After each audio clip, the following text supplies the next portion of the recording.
당신이 사랑, 어떻게 나한테 이럴 수 웃기지 마. 있어? 당신이 감히 내 뒤통수를 미안해. 쳐.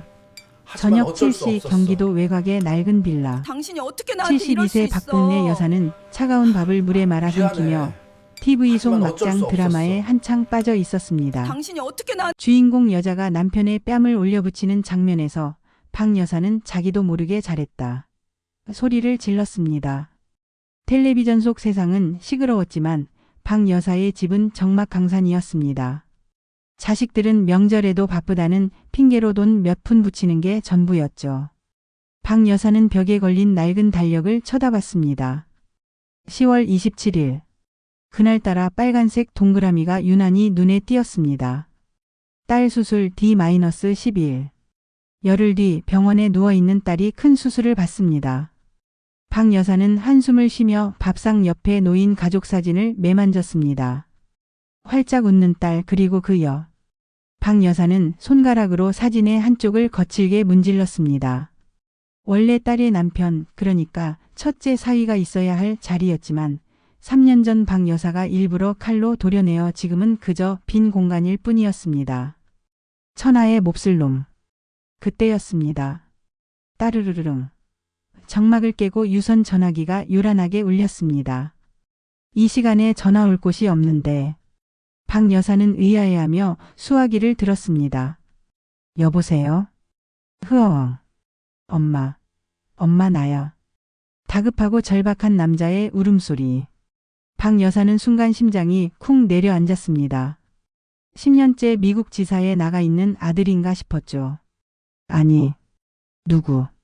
아들? 너 미국 아니었어? 엄마, 나 한국 잠깐 들어왔는데 큰일 났어. 나 납치됐어. 납치라는 말에 박 여사는 피가 식는 것 같았습니다. 뭐라고? 납치? 그게 무슨 소리야? 내가 사채를 좀 썼는데 6천만 원을 오늘까지 못 갚으면 흐엉. 이놈들이 내 장기를 뗀대. 엄마, 6천만 원. 딱 6천만 원만 구해줘. 수화기 너머로 야 이 새끼야. 빨리 말 안 해. 하는 험악한 목소리도 들려왔습니다. 전형적인 보이스피싱 수법이었습니다. 박 여사는 며칠 전 노인정에서 이런 전화 오면 무조건 끊으라는 교육을 받았던 게 생각났습니다. 이놈의 자식. 너 경찰서에서 교육받은 놈이지? 이런 낡은 수법에 속을 줄 알고. 박 여사는 화가 나서 전화를 끊으려 했습니다. 그런데 바로 그 순간이었습니다. 아니야 엄마. 진짜야. 제발 나 좀 살려줘. 콜로. 전화기 너머의 남자가 절박하게 소리치다 아주 특징적인 기침을 3번 내뱉었습니다. 그 소리에 박 여사는 온몸이 얼어붙었습니다. 그 기침 소리. 하루 3갑씩 담배를 피워대던 가래가 끓어 넘어가다 못해 폐부가 찢어지는 듯한 그 기침 소리. 3년 전 딸 아이 병실 앞에서 장모님. 죄송합니다. 딱 한 번만 눈 감아 주십시오. 라며 고개를 조아릴 때도 멈추지 않고 해대던 바로 그 기침 소리. 박 여사의 입에서 자신도 모르게 한 사람의 이름이 새어나왔습니다. 민. 응? 수화기 너머의 남자가 순간 당황했습니다. 네? 이민우가. 누구? 박 여사는 확신했습니다.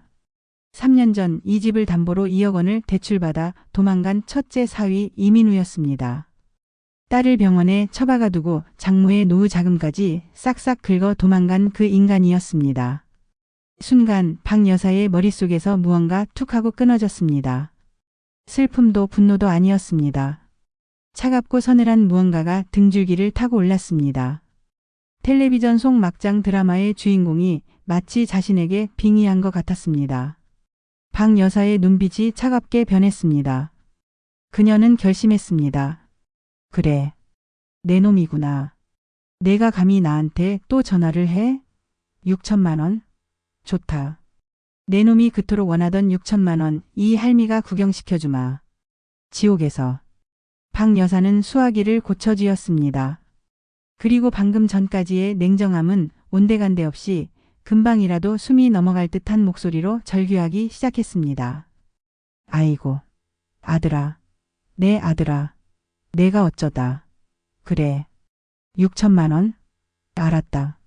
알았어. 이 엄마가 어떻게든. 박 여사의 기막힌 연기가 그렇게 시작되었습니다. 아이고, 내 아들. 어떻게. 흑흑. 6천만 원. 그 큰 돈을. 박복래 여사는 일부러 목소리를 더 가늘게 떨며 금방이라도 실신할 것처럼 통곡했습니다. 수화기 너머의 사위 이민우는 박 여사가 자신을 미국에 있는 아들로 완전히 착각했다고 확신한 듯 했습니다.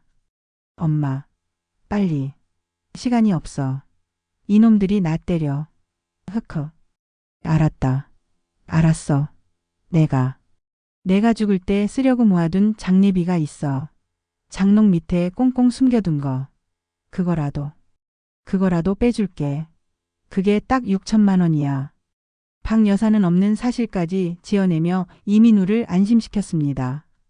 장례비라는 말에 이민우의 목소리가 순간 환해지는 것을 박 여사는 놓치지 않았습니다.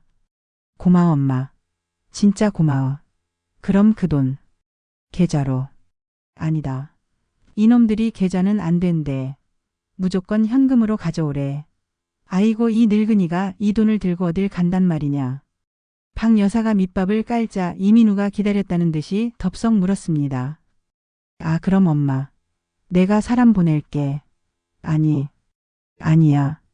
그것도 위험해. 저기. 강남 시외 버스터미널 알지? 거기 물품보관함 C-4번에 넣어줘. 내가 가서 찾아갈게. 응? 역시나 얼굴을 마주칠 자신은 없었던 모양입니다. 박 여사는 속으로 코웃음을 쳤습니다. 터미널? 아이고. 알았다. 내가 지금 당장. 택시 타고 갈게. 너 절대 죽으면 안 된다. 알았지? 1시간만 기다려. 고마워 엄마. 흑흑. 고마워. 이민우는 감격에 찬 목소리로 전화를 끊었습니다. 찰칵. 수화기를 내려놓는 순간 박 여사의 얼굴에서 오열하던 표정이 싹 사라졌습니다. 방금 전까지 울던 사람이라고는 믿을 수 없을 만큼 싸늘하고 냉정한 얼굴이었습니다. 박 여사는 천천히 자리에서 일어나 장롱으로 향했습니다. 장롱 밑바닥을 뜯어내는 신용을 했지만 그녀가 실제로 향한 곳은 장롱 깊숙한 곳의 낡은 자물쇠 상자였습니다. 자물쇠를 열자 그 안에는 박복래 이름 석자가 찍힌 통장 하나가 고이 모셔져 있었습니다. 그 통장에는 정확히 6,003만 4천 원이 찍혀 있었습니다. 이 돈은 박 여사의 장례비가 아니었습니다. 열흘 뒤 수술을 받아야 하는 딸의 생명값이었습니다. 박 여사는 통장을 쥔 채 부들부들 떨었습니다.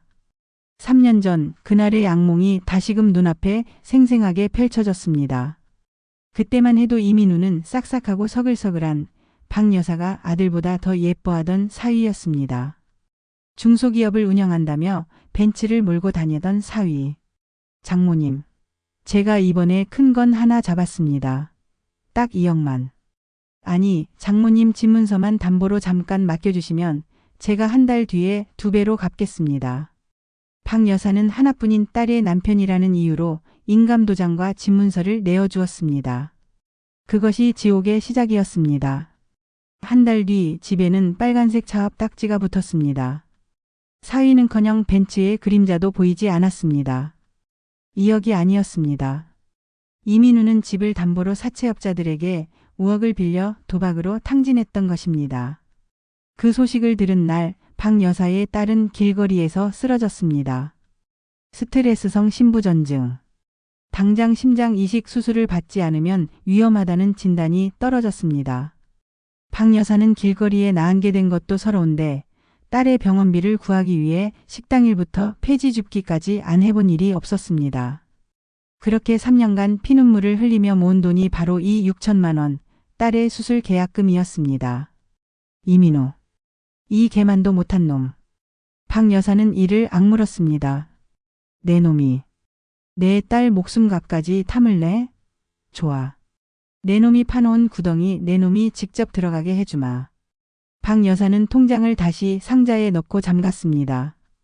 그리고는 베란다로 나가 폐지 줍는 리어카 구석에 숨겨두었던 낡은 신문지 뭉치를 꺼내왔습니다. 그녀는 신문지를 정성껏 5만 원권 크기로 잘라 묶기 시작했습니다. 그리곤 시장에서 얻어온 검은색 비닐봉지에 그 가짜 돈다발을 가득 채웠습니다. 이제 완벽한 6천만 원짜리 미끼가 완성되었습니다. 박 여사는 겉옷을 챙겨 입었습니다. 하지만 그녀는 현관문으로 향하지 않았습니다. 대신 싱크대 및 락스와 세제가 가득한 구석으로 손을 뻗었습니다. 그곳에는 비닐에 꽁꽁 싸맨 낡은 이지 폴더폰 하나가 숨겨져 있었습니다. 박 여사가 진짜 전화를 걸기 시작했습니다. 박복래 여사가 꺼내든 낡은 폴더폰. 이 전화기는 박 여사의 비밀 병기였습니다.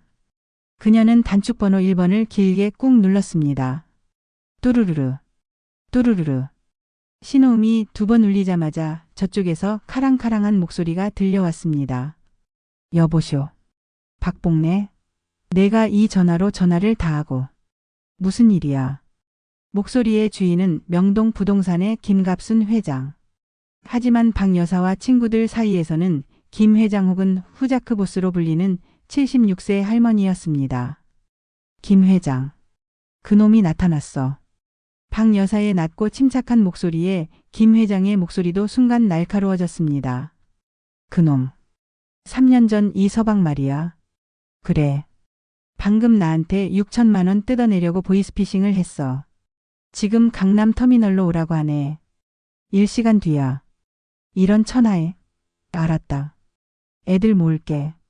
작전명은 손주 용돈, 장소는 터미널 3번 출구 앞 편의점. 거기서 보자. 전화는 1분도 안 되어 끊겼습니다.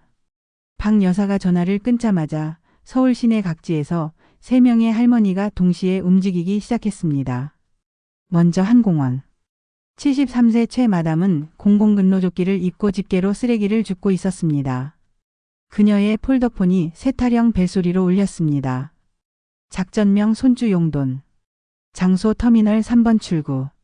문자를 확인한 최 마담은 갑자기 아이고 배야. 소리를 지르며 바닥에 나뒹굴었습니다. 나 급동. 급동이야. 감독관이 당황한 사이 최 마담은 조끼를 벗어 던지고 화장실이 아닌 공원 출구로 전력 질주했습니다. 같은 시각 한 노인정. 75세 이 총무는 우아한 한복을 입고 노인들에게 서예를 가르치고 있었습니다. 마음 심자는 그녀의 휴대폰이 진동으로 울렸습니다. 문자를 확인한 이 총무는 붓을 내려놓고 침착하게 말했습니다. 어르신들 죄송합니다. 집에 가스불을 켜놓고 온 것 같네요. 오늘은 이만. 그녀는 총무답게 노인정 장부부터 꼼꼼히 챙긴 뒤 유유히 밖으로 나섰습니다. 그리고 부동산의 김 회장. 그녀는 손님과 계약서에 도장을 찍으려던 참이었습니다. 그래서 이 상가가.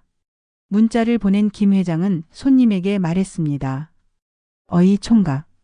이 상가 사지 마. 옆 상가에 귀신 나와. 계약 파토야. 손님이 어안이 벙벙한 사이 김 회장은 셔터를 내리고 금일 휴업 팻말을 걸었습니다.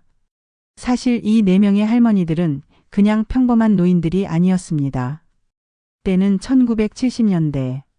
대한민국 최초의 여성기동 수사대 일명 효창동 백합이라 불리던 전설의 여영사들이었습니다. 김 회장은 리더이자 두뇌, 최 마담은 소매치기범도 때려잡던 행동대장, 이 총무는 위조지폐범도 잡아내던 신문 전문가, 그리고 박복래 여사는 미끼 역할과 잠입 수사의 달인이었습니다.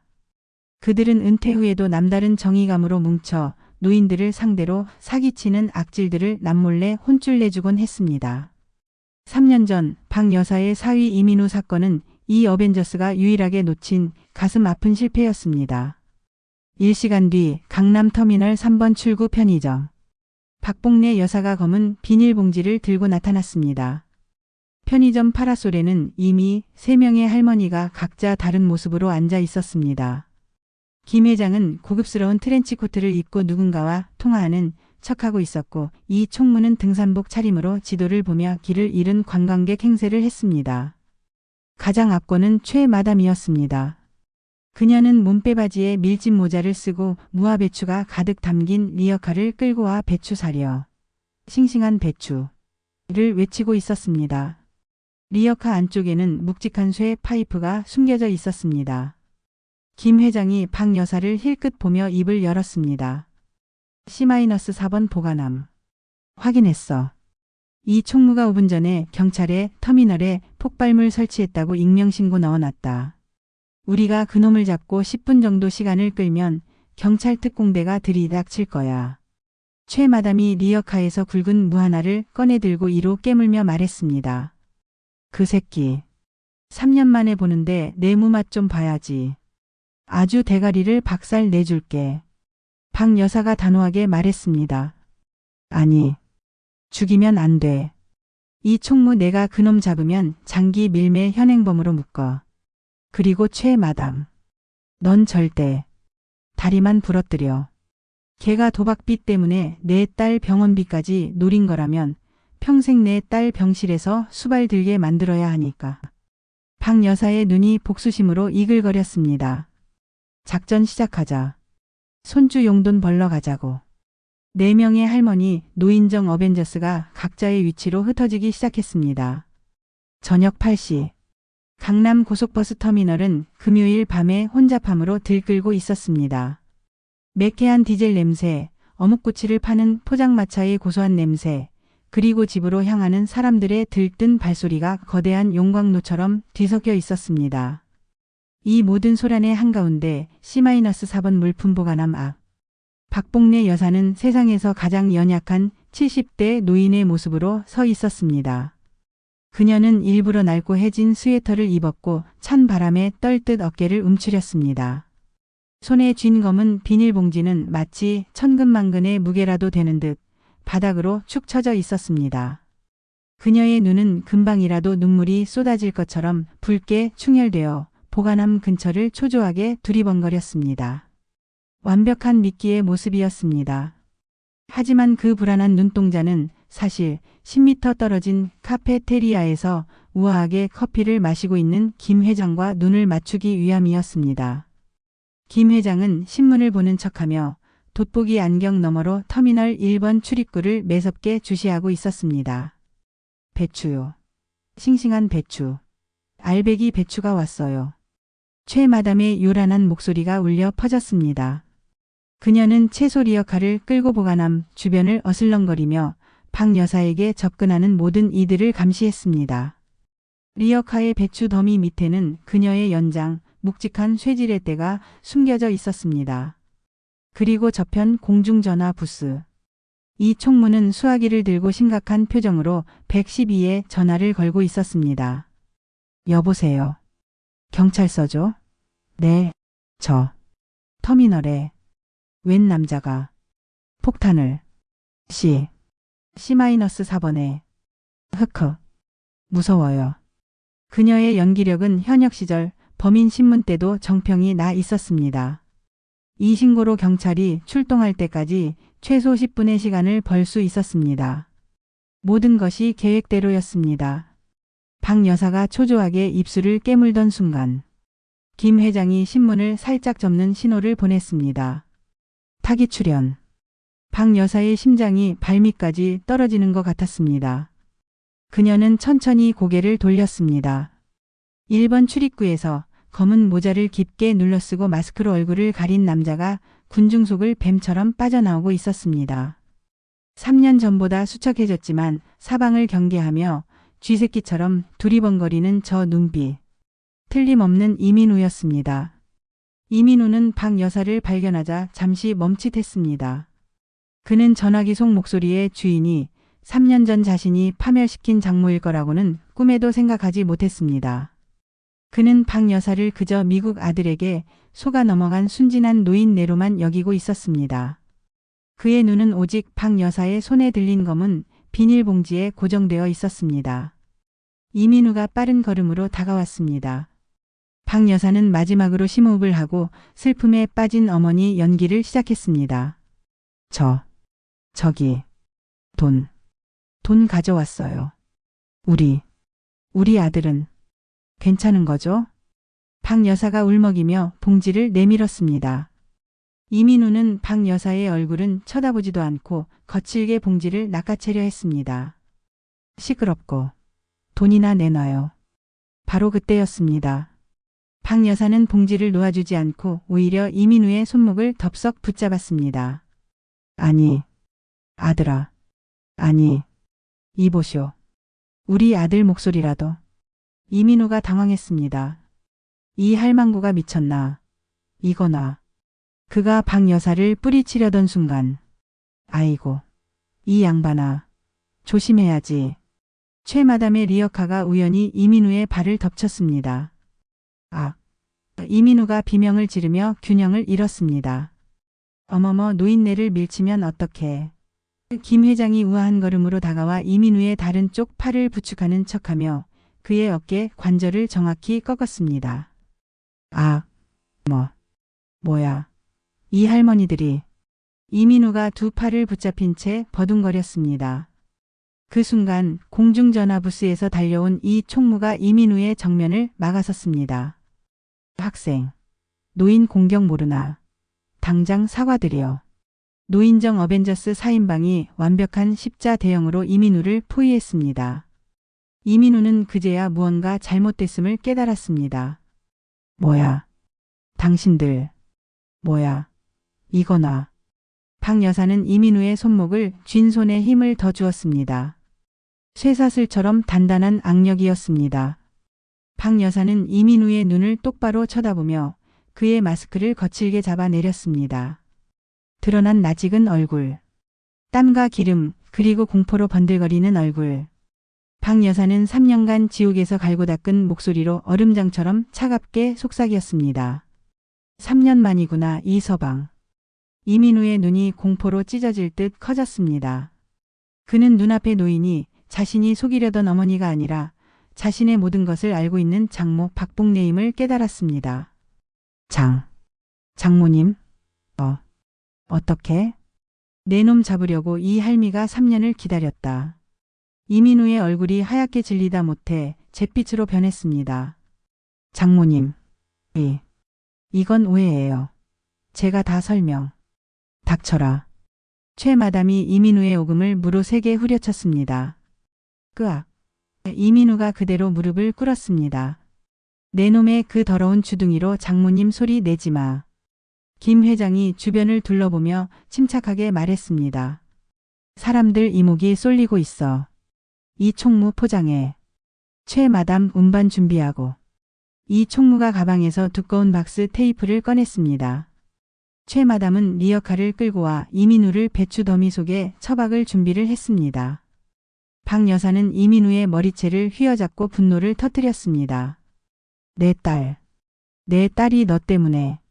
모든 것이 계획대로 완벽하게 그놈을 사로잡았다고 생각한 바로 그 순간이었습니다. 아이고 우리 이 사장님. 여기서 어머님들한테 재롱 부리고 계셨네. 등골이 오싹해지는 낮고 기름진 목소리가 등 뒤에서 들려왔습니다. 박 여사와 어벤져스가 동시에 얼어붙었습니다. 천천히 고개를 돌린 곳에는 번들거리는 검은색 양복을 입은 남자 둘이 서 있었습니다. 한 명은 냉장고만 한 덩치에 험악한 흉터가 있는 남자였고 다른 한 명은 비열하게 웃는 족제비상의 남자였습니다. 그들을 본 이민우는 박 여사를 봤을 때와는 차원이 다른 공포에 질려 사시나무 떨듯 떨기 시작했습니다. 형님들. 여긴 어쩐 일로. 족제비가 이민우의 뺨을 짝소리 나게 후려쳤습니다. 어쩐 일이긴 이 새끼야. 내가 오늘 6천 갚는 날이잖아. 혹시나 내가 또 튈까봐 우리 착한 형님들이 친히 마중 나왔지. 흉터가 박 여사의 손에 들린 검은 봉지를 턱짓으로 가리켰습니다. 저건가? 우리 돈? 박 여사와 김 회장은 순간 눈빛을 교환했습니다. 상황 변경. 이놈들은. 족제비가 박 여사를 위아래로 흘러보더니 이민우에게 물었습니다. 뭐야 이 사장. 이번엔 내 엄마 장례비까지 땡겨 쓰시겠다. 아주 효자 납셨어. 박 여사는 그제야 모든 조각이 맞춰지는 것을 깨달았습니다. 이민우가 보이스피싱을 한 대상은 불특정 다수가 아니었습니다. 처음부터 미국 간 아들을 둔 장모, 바로 자신을 노린 것이었습니다. 그리고 그 돈은 이민우가 울부짖었습니다. 아닙니다. 형님. 저 돈만 주시면, 저 돈 6천만 원만 있으면. 족제비가 박 여사에게 손을 내밀었습니다. 할머니. 좋게 말할 때 그 돈 이리 내놔요. 그 새끼가 우리한테 3억을 빚졌거든. 6천이라도 받아야겠어. 3억. 박 여사가 집문서로 날린 돈과 같은 액수였습니다. 이민우는 도박빚을 갚기 위해 또다시 장모에게 사기를 쳤고 이 사채업자들은 그 사실을 알면서도 묵인했던 것입니다. 최 마담이 앞을 가로막았습니다. 어디서 굴러먹던 개뼈다귀들인데 어르신한테 손가락질이야. 흉터가 귀찮다는 듯이 최 마담을 밀쳤습니다. 할망구는 빠져. 하지만 최 마담은 전직 형사였습니다. 흉터의 손목을 잡아채며 그대로 업어치기를 시도했습니다. 이놈이. 그러나 70대 노인의 힘으로는 역부족이었습니다. 흉터는 꿈쩍도 하지 않았고 오히려 최 마담을 바닥에 내동댕이 쳤습니다. 아이고. 최 마담이 허리를 붙잡고 쓰러졌습니다. 최 마담. 김 회장이 비명을 질렀습니다. 족제비가 주머니에서 번쩍이는 칼, 박스 커터를 꺼내 씩 하고 나를 뽑았습니다. 아, 진짜 귀찮게 하네. 할머니 마지막 경고야. 봉지 내놔. 아니면 이 새끼 손가락부터 하나씩 자를까? 아니면 할머니 배추 리어카부터 엎을까? 터미널의 승객들이 비명을 지르며 멀찍이 물러섰습니다.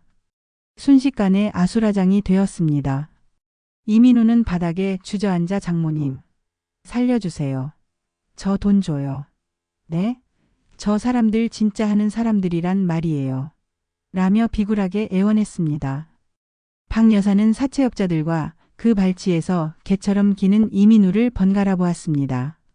3년간 쌓아온 복수심이, 딸의 수술비에 대한 절박함이, 그리고 이 모든 상황에 대한 모멸감이 뒤섞여 폭발했습니다.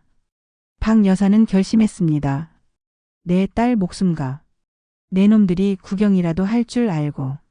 박 여사는 족제비를 향해 봉지를 천천히 내미는 척했습니다. 족제비의 눈이 탐욕으로 빛났습니다. 그리고 박 여사는 봉지를 든 손을 이민우의 머리통을 향해 그대로 내리쳤습니다. 퍼, 퍼, 퍼, 퍼. 박봉래 여사는 검은 비닐봉지를 든 채 짐승처럼 울부짖으며 이민우의 등과 머리를 무자비하게 내리쳤습니다. 이 개만도 못한 놈아. 내가 인간이야. 내 딸 살릴 돈을. 내 딸 목숨값을 내가. 돈이 든 봉지로 맞는다는 생각에 이민우는 저항도 못하고 장모님. 아, 아파요. 돈 찢어져요. 라며 비명만 질러댔습니다. 사채업자들은 이 기괴한 광경에 잠시 넋을 잃었습니다. 뭐야 저 할망구. 돈을 무기처럼 쓰네. 족제비가 정신을 차리고 박 여사의 머리채를 잡아챘습니다. 미친 할망구가. 가방이나 내놔. 그가 거칠게 봉지를 잡아당기는 순간 촤르르르 소리와 함께 낡은 비닐봉지가 찢어졌습니다. 그리고 그 안에서 쏟아져 나온 것은 5만 원권 돈다발이 아니었습니다. 박 여사가 정성껏 잘라묶은 누런 신문지 뭉치였습니다. 신문지 조각들이 터미널 바닥에 눈처럼 흩날렸습니다. 오늘의 운세, 전면 광고, 부동산 특가 따위의 글자들이 조명 아래 반짝였습니다. 모두가 그 자리에 얼어붙었습니다. 이민우, 최 마담, 김 회장, 이 총무, 그리고 족제비와 흉터까지. 시간이 멈춘 듯한 정적. 가장 먼저 정적을 깬 것은 이민우의 절규였습니다. 안 돼. 안 돼. 내 돈. 내 6천만 원. 이민우는 제정신이 아닌 사람처럼 바닥을 기어다니며 신문지 조각들을 미친 듯이 끌어모았습니다. 아니야. 이게 아니야. 돈 어딨어? 장모님. 돈 어딨어요? 진짜 돈. 그는 이 상황에서도 장모가 진짜 돈을 어딘가에 숨겨두었을 거라 착각했습니다. 족제비의 얼굴이 하얗게 질렸다가 이내 시뻘겋게 달아올랐습니다. 그는 이민우가 아니라 박 여사를 노려봤습니다.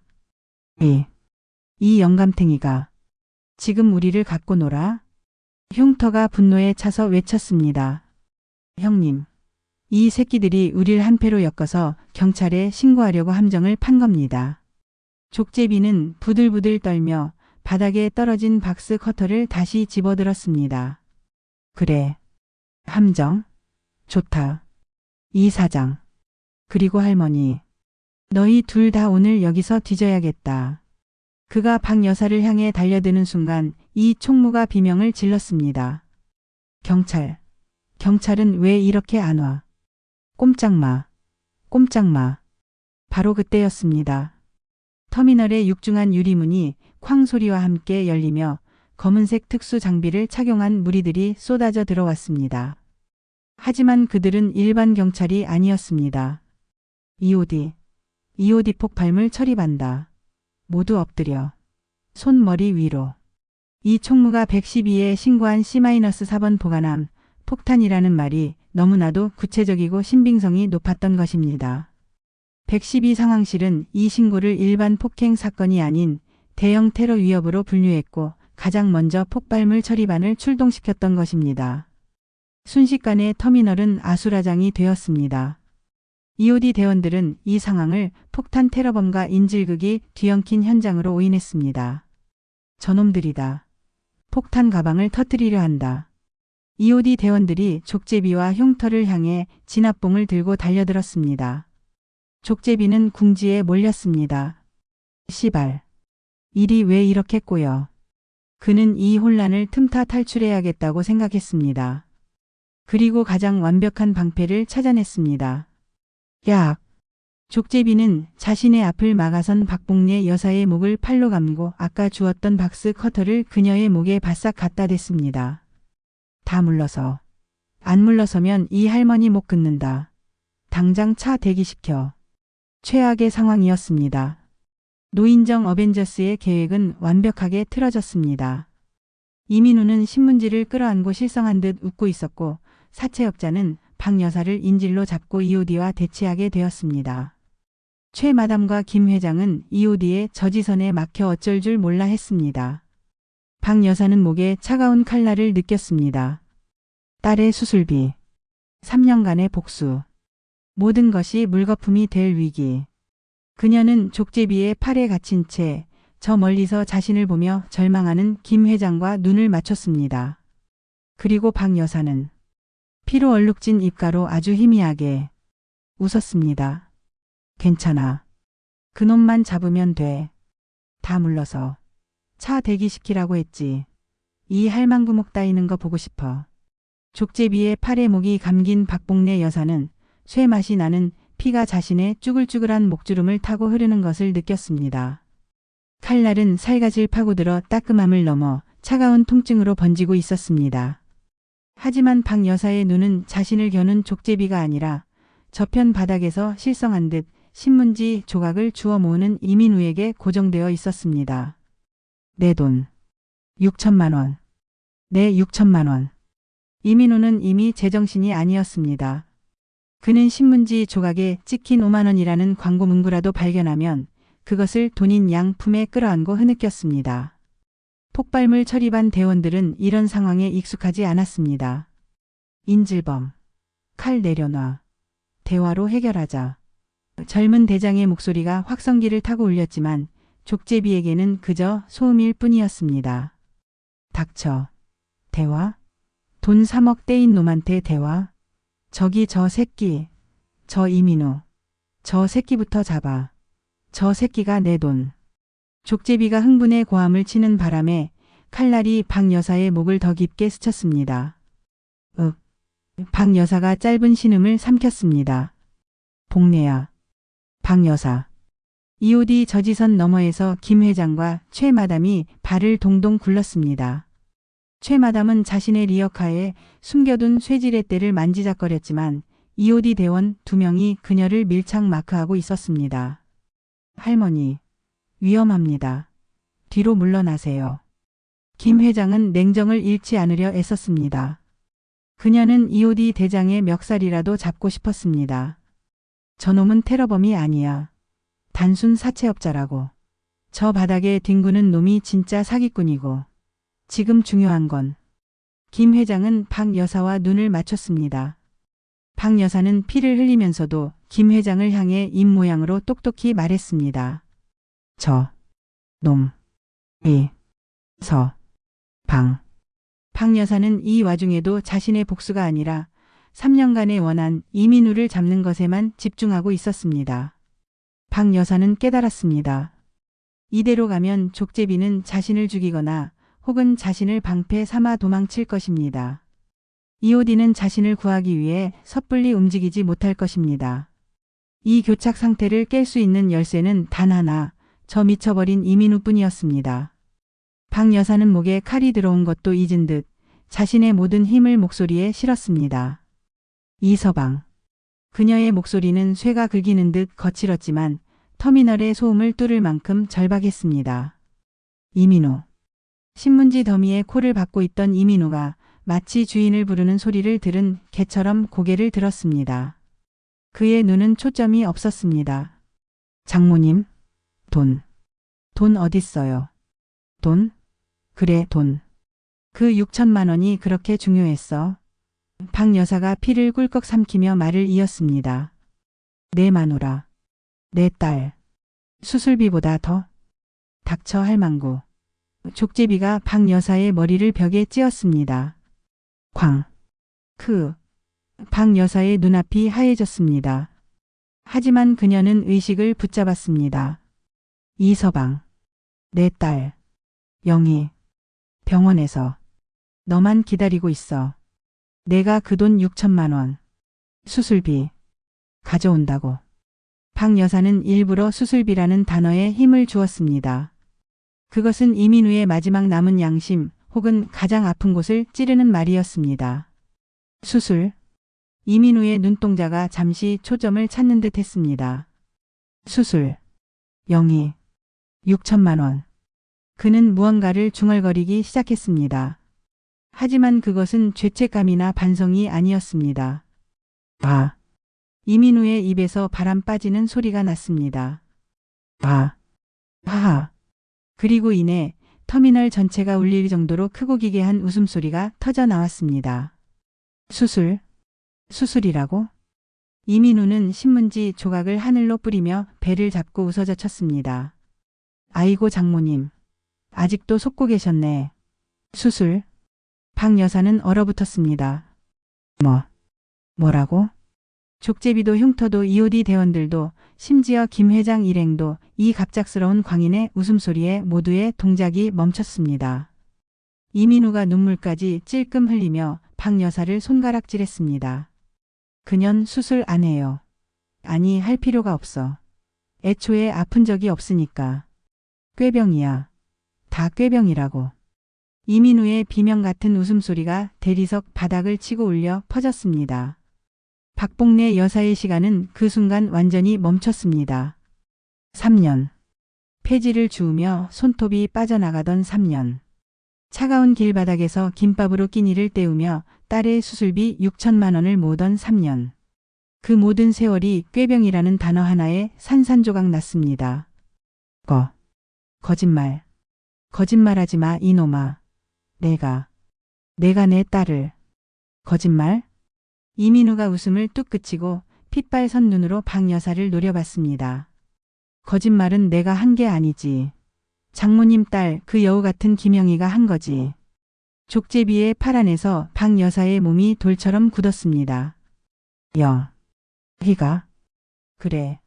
3년 전에 우리 사업 망하고 사채업자들 쫓아오니까 그년이 나한테 뭐라고 했는지 알아? 이민우는 마치 연극 배우처럼 딸의 목소리를 흉내냈습니다. 여보 이대로는 둘 다 죽어. 우리 엄마 집 있잖아. 그거 담보로 잡고 나 아프다고 꾀병 부리자. 엄마가 불쌍해서라도 집문서 내줄 거야. 그 돈으로 우리 필리핀 가서 새 출발하자. 그랬다고. 김 회장과 이 총무 최 마담의 입이 동시에 벌어졌습니다. 3년 전 그토록 비극적이라 믿었던 사건의 진실이 가장 추악한 형태로 드러나는 순간이었습니다. 박 여사가 파멸한 것은 사위의 단독 범행이 아니었습니다. 그녀가 목숨처럼 아끼던 딸 영희가 바로 그 공범이자 배우였던 것입니다. 박 여사는 목에 겨눠진 칼날의 고통도 잊었습니다. 그보다 더 날카로운 배신감의 칼날이 그녀의 심장을 관통했습니다. 3억. 장모님 집 담보로 3억을 땡겼어. 근데 이 미친년이 나 몰래 2억을 빼돌리고 나한테 1억만 준 거야. 그리고 자기는 병원에 들어누워서 아픈 척 연기하고 빚쟁이들 다 나한테만 몰리고. 이민우의 분노가 폭발했습니다. 그래서 내가 오늘 장모님한테 6천만 원이라도 뜯어내서 그 돈으로 뭐 이 새끼야. 이민우의 말을 끄는 것은 족제비였습니다. 족제비는 이 모든 막장 드라마의 진실을 듣고 자신이 이민우뿐만 아니라 그 아내에게까지 놀아났다는 사실에 이성을 잃었습니다. 이런 씨발. 3억이 그년이랑 둘이 나눠 먹은 돈이었어. 근데 나한테는 사업 미천이라고 뻥을 쳐. 족제비의 분노는 이제 인질범의 분노가 아니었습니다. 완벽하게 사기당한 채권자의 분노였습니다. 그의 관심은 더 이상 도주가 아니었습니다. 눈앞에 이민우와 자신을 속인 그년에 대한 복수심뿐이었습니다. 이 개새끼가.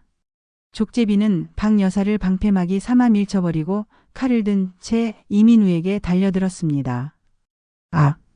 박 여사는 족제비의 힘에 밀려 그대로 바닥에 나동그라졌습니다. 공교롭게도 그녀가 쓰러진 곳은 EOD 저지선, 즉 김 회장과 최 마담이 있는 방향이었습니다. 지금이야. 김 회장이 소리쳤습니다. 어딜? 흉터가 족제비를 돕기 위해 그리고 EOD의 진압을 막기 위해 달려들었습니다. EOD 대원들이 흉터를 향해 테이저건을 발사했습니다. 지지직. 흉터가 경련을 일으키며 쓰러졌습니다. 모든 시선이 흉터와 EOD에게 쏠린 그 0.5초의 찰나. 족제비는 이민우의 위로 올라타 박스커터를 그의 심장을 향해 내리찍으려 했습니다. 죽어. 이 사기꾼 새끼야. 안 돼. 그 순간 배추. 하는 괴성과 함께 육중한 무언가가 날아왔습니다. 최 마담이 리어카에서 가장 크고 단단한 가을 물을 뽑아 던진 것이었습니다. 하지만 문은 빗나갔습니다. 이런 젠장. 최 마담은 EOD 대원이 자신을 막아서는 것을 어깨로 밀쳐내고 리어카에 숨겨두었던 최후의 무기 70cm 길이의 묵직한 쇠지렛대를 집어들었습니다. 내 이놈. 박봉래 앞에서 내 놈들이 살 줄 알았더냐. 최 마담은 전직 여영사의 괴력을 실어 야구 방망이를 휘두르듯 쇠지렛대를 족제비의 등을 향해 수평으로 후려쳤습니다. 퍼. 터미널 전체에 둔탁한 파열음이 울려 퍼졌습니다. 족제비는 하는 소리도 내지 못한 채 쇠지렛대를 정통으로 맞고 이민우의 위로 쓰러져 그대로 기절했습니다. 이민우는 자기 위로 쓰러진 족제비 밑에 갈려 신문지 조각과 뒤엉킨 채 눈만 희번덕거렸습니다. 정적이 흘렀습니다. EOD 대원들은 쇠지렛대를 든 채 거친 숨을 몰아쉬는 70대 할머니를 마치 괴물 보듯 쳐다봤습니다. 최 마담. 이 총무가 속삭였습니다. 최 마담은 쇠지렛대를 바닥에 쨍소리 나게 떨어뜨리고는 쓰러진 박 여사에게 달려갔습니다. 복래야 정신 차려. 괜찮아. 김 회장과 이 총무도 울면서 달려왔습니다. 하지만 박복래 여사는 그들을 쳐다보지 않았습니다. 그녀는 바닥에 쓰러진 채 초점 없는 눈으로 허공의 한 지점, 터미널 천장의 형광등 불빛만을 바라보고 있었습니다. 후회병. 영희가 나를 3년간 그녀를 지탱해 온 모든 것이 무너져 내렸습니다. 살인미수 특수공갈 인질 강도. 족제비와 흉터는 최소 10년입니다. 이민우는 사기 및 공갈 미수. 그리고 장모님 집 담보 사기건까지 병합돼서 그놈도 무사하긴 글렀어요. 터미널 임시 현장 지휘소로 변한 편의점 앞 파라솔. EOD가 아닌 진짜 형사들이 도착해 노인정 어벤져스의 진술을 받고 있었습니다. 젊은 형사는 전설적인 선배 여형사들의 활약에 혀를 내두르면서도 박복래 여사의 상태를 걱정스럽게 살폈습니다. 박 여사는 구급대원에게 목을 소독받고 있었습니다. 얇은 상처였지만 붉은 피는 그녀의 낡은 스웨터 옷깃을 선명하게 적셨습니다. 그녀는 마치 영혼이 빠져나간 인형처럼 구급대원의 손길에 몸을 맡긴 채 미동도 하지 않았습니다. 복례야. 속 좀 괜찮아. 따뜻한 물이라도. 김 회장이 뜨거운 캔커피를 건넸지만 박 여사는 눈길조차 주지 않았습니다. 모든 것이 끝났습니다. 이민우는 경찰차 뒷좌석에 실려가며 여전히 다 그년이 시킨 거야. 억울해. 라고 소리치고 있었습니다. 족제비와 흉터는 들것에 실려 구급차로 향했습니다. 최 마담은 무기 사용 경위에 대해 형사에게 당당하게 진술하고 있었습니다. 정당방위였어. 저놈이 내 친구를 죽이려 했다고. 시끄러운 터미널의 소음 속에서 박 여사는 완벽한 고립 상태였습니다. 영희가 나를 속였다. 3년 내내. 그녀의 3년은 폐지를 주운 것이 아니었습니다. 딸의 연극 무대를 위한 소품을 주운 것이었습니다. 그녀의 6천만 원은 생명값이 아니었습니다. 배신자들의 도주 자금이었습니다. 박 여사는 이민우보다 자신을 3년간 기만한 딸이 더 증오스러웠습니다. 3년간 딸의 병실에 찾아가 엄마가 꼭 돈 구해올게. 조금만 참아. 라며 붙잡았던 손. 그때 딸은 무슨 생각을 하고 있었을까? 엄마 돈 말고 저 인간이나 잡아와라고 생각했을까? 소름이 끼쳤습니다. 할머니 병원에 가셔서 정밀 검사. 구급대원의 말이 채 끝나기도 전에 박 여사의 품속에서 그 낡은 이지 폴더폰이 세타령 벨소리를 울리며 진동하기 시작했습니다. 모두의 시선이 박 여사에게 쏠렸습니다. 박 여사는 천천히, 아주 천천히 마치 수백 년 묵은 기계를 움직이듯 손을 들어 폴더를 열었습니다. 액정 화면에 선명하게 찍힌 두 글자. 우리 딸. 박 여사의 손이 경련하듯 떨렸습니다. 김 회장이 다급하게 그녀의 손을 잡았습니다. 복례야. 받지마. 받지마. 하지만 박 여사는 김 회장의 손을 뿌리치고 통화 버튼을 눌렀습니다. 스피커폰도 아니었는데 터미널의 소음이 순간 사라진 듯 전화기 너머의 목소리가 박 여사의 뇌를 직접 울렸습니다. 엄마. 어디야? 왜 전화를 안 받아? 목소리는 아픈 사람의 것이 아니었습니다. 3년간 박 여사가 들어왔던 기운 없고 가라앉은 목소리가 아니었습니다. 날카롭고 짜증이 가득하며 초조함에 들끓는 3년 전 이민우와 함께 집문서를 요구하던 바로 그 딸의 목소리였습니다. 엄마, 그 인간, 이민우, 그 새끼 혹시 연락 안 왔어? 걔가 오늘 돈 갚기로 했는데. 돈. 딸은 엄마의 안부가 아니었습니다. 이민우가 사채업자들에게 갚기로 한 돈, 즉 박 여사에게 보이스피싱으로 뜯어내려 했던 그 6천만 원을 딸 역시 기다리고 있었던 것입니다. 박 여사는 깨달았습니다. 이민우는 사채업자들에게 돈을 갚기 위해 자신에게 사기를 쳤고 딸은 이민우가 그 돈을 갚고 나면 자신 몫으로 빼돌린 2억 외에 남은 돈까지 마저 받아내려 했던 것입니다. 그들은 공범이자 서로를 속이는 적이었습니다. 그리고 그 중심에 자신 엄마가 있었습니다. 엄마? 말 좀 해봐. 그 인간이 또 튄 거야? 그 6천. 아니 그 돈. 박 여사는 전화기를 든 채 천천히 일어섰습니다. 구급대원이 만류했지만 그녀는 뿌리쳤습니다. 그녀는 저 멀리 경찰차의 빨간 경광등을 바라보았습니다. 쇠창살 안에서 머리를 쥐어뜯는 이민우가 보였습니다. 그리고 박 여사는 자신의 텅 빈 마음을 바라보았습니다. 그녀는 전화기에 대고 3년 만에 처음으로 딸의 이름을 불렀습니다. 영희야. 엄마? 왜 그래? 돈은? 그 인간 만났어? 박 여사의 목에서 피와 눈물이 뒤섞인 듯한 목소리가 새어나왔습니다. 너 언제부터 그렇게 아팠니? 뭐? 아프긴. 지금 그게. 박 여사가 폴더폰을 닫았습니다.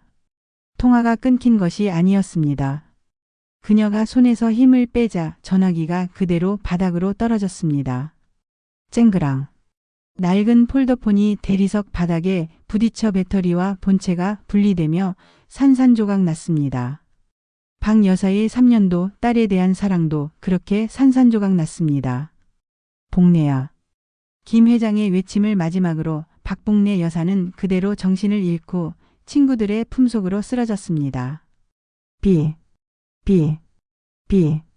규칙적인 기계음이 박복내 여사의 귓전을 파고들었습니다.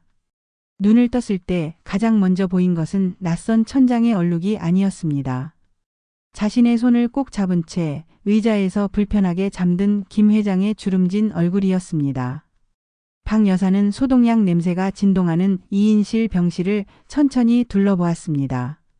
간이 침대에는 최 마담이 쇠질에 때라도 든 것처럼 주먹을 꽉 쥔 채 잠들어 있었고 그 옆 소파에는 이 총무가 가계부라도 적듯 꼼꼼하게 수건을 개어놓고 엎드려 있었습니다. 그녀들은 모두 박 여사의 곁을 지키고 있었습니다. 아, 꿈이 아니었구나. 터미널의 아수라장. 이민우의 광기 어린 폭로. 꾀병이야. 다 꾀병이라고. 3년간 자신을 지탱해온 유일한 기둥이 무너져 내렸던 그 순간. 그리고 목을 파고들던 칼날의 차가운 감촉.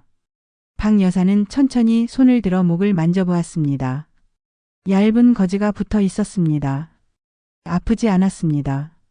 심장이 이미 산산조각 났는데 이까짓 얕은 상처가 아플 리 없었습니다. 복내야. 박 여사가 움직이는 것을 본 김 회장이 벌떡 일어났습니다.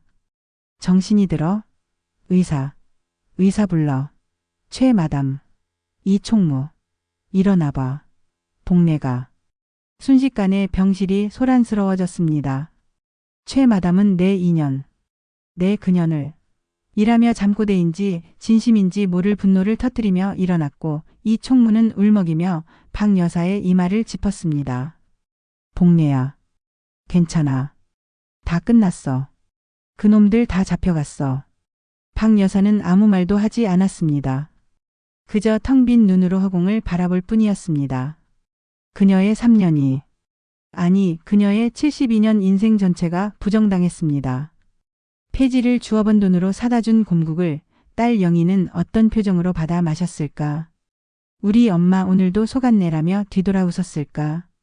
그때였습니다. 다 비켜. 비키라고. 나 여기 환자 보호자야. 병실 문이 거칠게 열리고 머리가 산발이 된 딸 영희가 씩씩거리며 들어왔습니다. 어젯밤 전화를 끊고 낌새가 이상해 경찰서와 병원을 수소문한 모양이었습니다. 하지만 그녀의 얼굴에는 어머니에 대한 걱정보다 무언가를 확인해야 한다는 초조함이 가득했습니다. 엄마, 괜찮아? 목은 왜 그래? 영희가 박 여사의 침대로 달려들었습니다.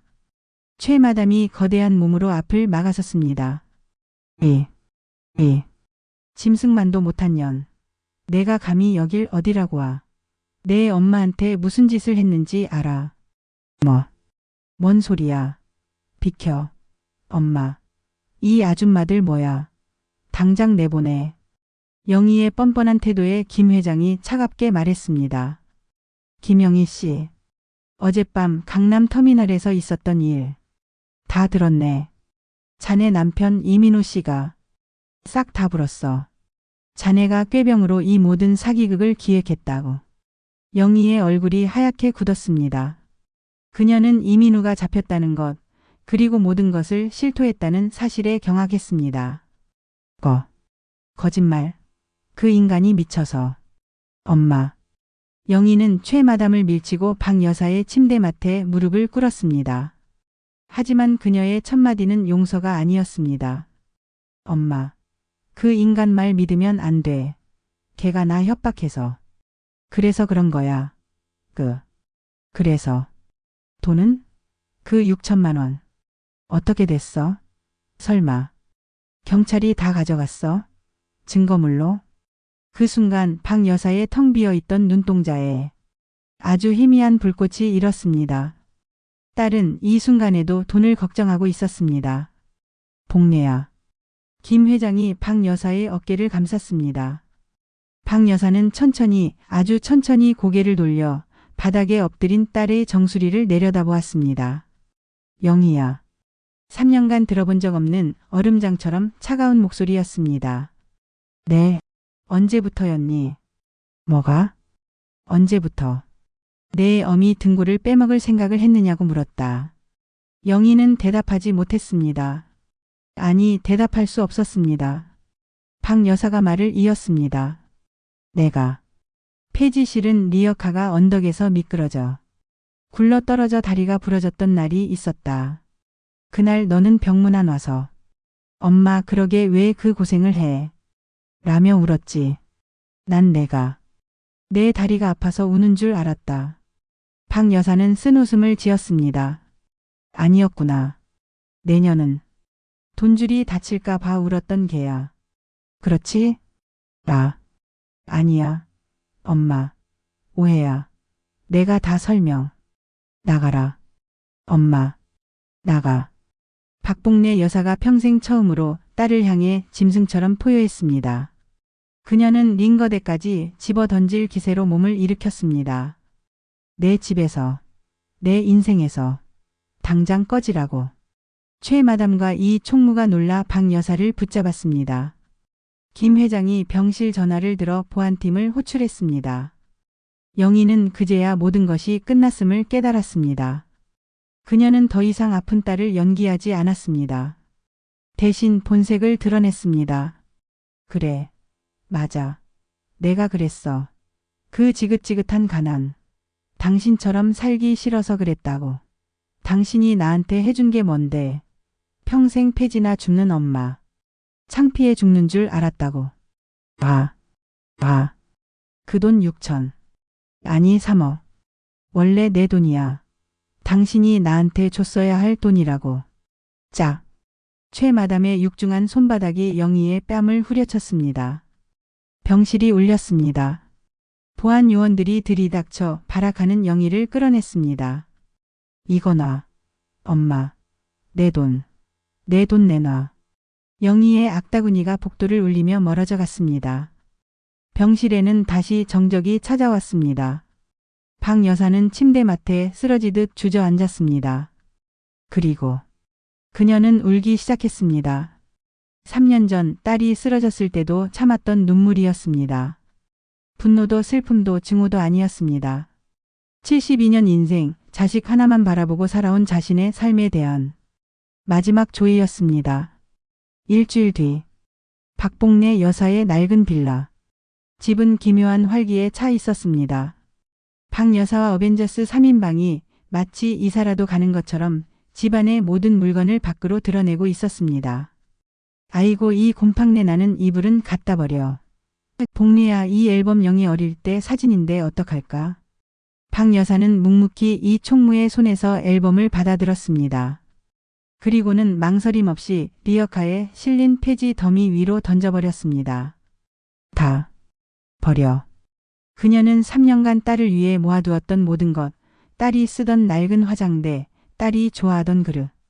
그 모든 것을 미련 없이 버렸습니다. 3년의 꾀병과 바꾼 가혹한 단절식이었습니다. 속이 다 시원하네. 김 회장이 땀을 닦으며 박 여사에게 서류 봉투 2개를 내밀었습니다. 복래야, 첫 번째 좋은 소식. 내 사위 이민우랑 내 딸 김영희. 둘 다 사기 공모 혐의로 구속수사 확정됐다. 이민우가 자기가 살겠다고 내 딸이 주범이라고 다 불었거든.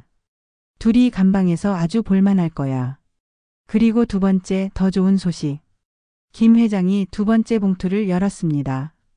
그 안에는 깨끗한 등기부 등본이 들어 있었습니다. 이 집 말이야. 내가 샀다. 뭐라고 김 회장. 박 여사가 놀라 고개를 들었습니다. 그 사채업자 놈들 감방 가면서 회사가 공중분해됐어. 내가 걔들 채권 헐값에 사들였지. 이 집 이제 내 거야. 그러니까 넌 빚도 없고 집도 없는. 아니지. 김 회장이 박 여사의 손을 잡았습니다. 그러니까 이 집 팔아서 3억을 내가 가질래? 아니면 여기서 그냥 살래? 넌 이제 빚쟁이가 아니라 내 세입자야. 월세는 한 달에 밥 한 끼로 하지. 박 여사의 눈시울이 붉어졌습니다. 자신을 나락으로 떨어뜨린 것도 돈이었지만 자신을 구원해 준 것도 결국 친구와 돈이었습니다. 고맙다 친구들. 울긴 왜 울어. 자, 그리고 제일 중요한 거. 이 총무가 자신의 가방에서 꼬깃꼬깃한 통장 하나를 꺼냈습니다. 바로 그 6천만 원 통장이었습니다. 경찰 조사 과정에서 범죄 수익금이 아닌 박 여사의 피땀 어린 돈이라는 것이 증명되어 무사히 돌아온 것이었습니다. 자, 복내야. 이제 이 돈 내 거야. 이걸로 뭐 할래? 영희. 그년 변호사비라도 대줄. 아니. 박 여사가 통장을 단호하게 가로챘습니다. 이 돈은 내 돈이야. 바로 그때였습니다. 딩동 마이너스 딩동 마이너스. 초인종이 울렸습니다. 문을 열자 변호사 배지를 단 말쑥한 남자와 그 뒤에 초췌한 모습의 영희의 어머니, 즉 박 여사의 사돈이 서 있었습니다. 영희의 시어머니였습니다. 박 사부인. 드릴 말씀이. 시어머니는 김 회장 일행을 보고 멈칫했지만 이내 무릎을 꿇었습니다. 염치 없지만 우리 영희, 우리 며느리 합의 좀. 흑흑. 제발. 이민우 그놈은 제 아들이지만 며느리까지. 변호사가 서류를 내밀었습니다. 박복내 어르신. 따님 김영희 씨가. 어머님의 합의서가 절실합니다. 어머님이 처벌을 원치 않으신다면 초범이고 하니 집행유예로. 모두의 시선이 박 여사에게 쏠렸습니다. 그녀의 손에는 6천만 원 통장이, 눈앞에는 딸의 합의서가 놓였습니다. 박 여사는 통장을 내려다보았습니다. 이 돈은 3년간 딸의 생명이었습니다. 그리고 그녀는 천천히 통장을 열었습니다. 도장을 꺼냈습니다. 영희의 시어머니 얼굴에 화색이 돌았습니다. 아, 역시 엄마는. 박 여사는 합의서가 아니라 은행 출금 전표에 도장을 찍었습니다. 이 총무. 은행 가서 이 돈 6천만 원 전액 현금으로 찾아다 줘. 5만 원권으로. 복내야. 지금. 어서. 1시간 뒤. 이 총무가 돈가방을 들고 돌아왔습니다. 거실 바닥에는 영희의 시어머니와 변호사가 초조하게 앉아 있었습니다. 박 여사는 돈가방을 받아들었습니다. 그리고 가방을 열어 그 앞에 촤르르륵 쏟아부었습니다. 6천만 원의 현금 다발이 3년 전 이민우가 꿈꾸던 그 모습 그대로 거실 바닥에 산처럼 쌓였습니다. 자, 가져가세요. 네. 우리 영희. 변호사비 합의금. 다 필요 없으니 이 돈 6천만 원. 그냥 가져가시라고요. 영희의 시어머니는 믿을 수 없다는 듯 돈을 바라봤습니다. 변호사도 당황했습니다. 박 사부인. 이게 무슨. 대신 박 여사의 목소리가 얼음처럼 차가워졌습니다. 이 돈을 가져가는 순간 나 박복리는 내 딸 김영희를 사망 신고할 겁니다. 내 딸은 3년 전에 죽었어. 이 6천만 원은 내 딸 사망 보험금이요. 그러니 죽은 딸에게 무슨 합의가 필요하고 무슨 면회가 필요하겠어. 사망 신고라니요. 그건 법적으로. 박 여사가 웃었습니다. 내 마음의 법이 그렇소. 이 돈을 받고 2번 다시 내 눈앞에 김영이라는 이름을 들고 나타나지 마시오. 감방에서 썩든 죽든 나와 상관없는 망자의 일이니 어디 가져가시지요. 그 6천만 원. 박 여사는 돈다발을 시어머니 쪽으로 밀었습니다. 시어머니는 바닥에 깔린 돈과 박 여사의 텅 빈 눈을 번갈아 보았습니다. 그녀는 아들과 며느리를 구하기 위해 이 돈이 필요했습니다. 하지만 이 돈을 줍는 순간 모녀의 천륜이 완전히 끊어지는 것이었습니다. 그녀는 천천히 떨리는 손을 돈다발로 뻗었습니다. 3개월 뒤 봄볕이 완연한 어느 오후. 명동 부동산 간판이 걸린 건물 2층. 김 회장의 사무실 한편에 어울리지 않는 현판이 하나 걸렸습니다. 속 시원한 시니어 법률 상담소 -9 노인정 어벤져스. 사무실 안. 박복내 여사는 3개월 전과는 완전히 다른 모습이었습니다. 낡은 스웨터 대신 빳빳하게 다려진 하얀 블라우스를 입고 있었습니다. 폐지를 줍느라 갈라졌던 손은 이제 서류를 넘기느라 바빴습니다. 그래서 이 사기꾼 놈이 아들 명의로 재산을 다 돌려놨다. 박 여사가 맞은편에 앉은 또 다른 피해자 할머니의 서류를 검토하며 날카롭게 물었습니다. 그녀는 상담소장 박복래였습니다. 네, 소장님. 제발. 흑흑.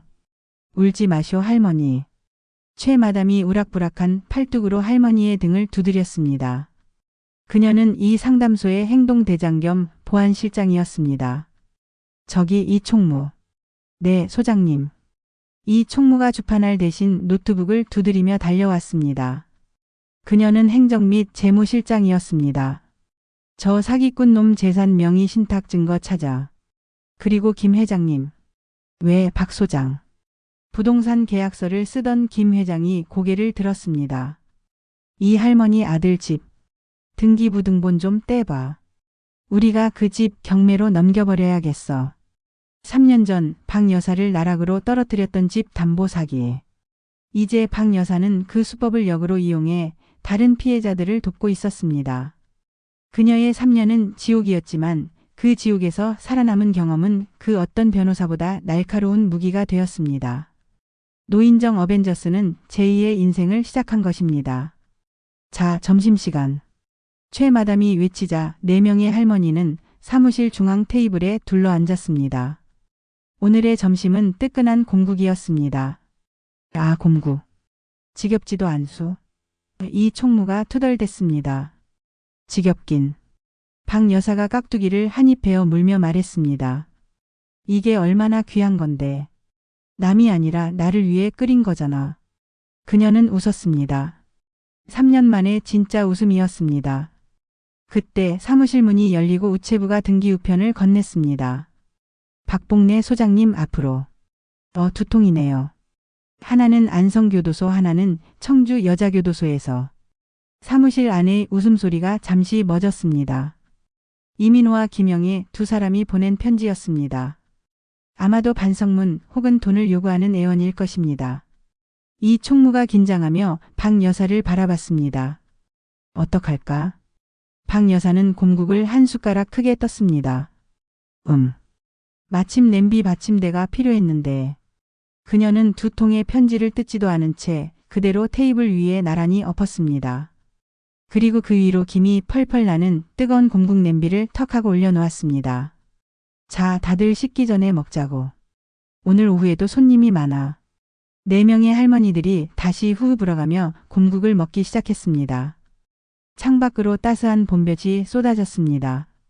박복래 여사는 72년 만에 비로소 자신의 인생을 살기 시작했습니다. 그녀의 발밑 뜨거운 냄비 아래 깔린 두 통의 편지가 3년간의 악몽처럼 천천히 뭉그러져 갔습니다.